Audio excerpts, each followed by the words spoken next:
Hey guys, in this video, I will show you how to connect Steam to PS5. All right, let's begin. First, understand that connecting Steam to PS5 depends on the game and its publisher. This connection usually works through the game developer's account system rather than directly between Steam and PlayStation.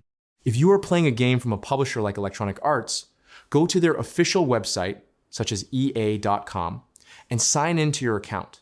Once logged in, click on your profile icon in the top right corner and open Account Settings.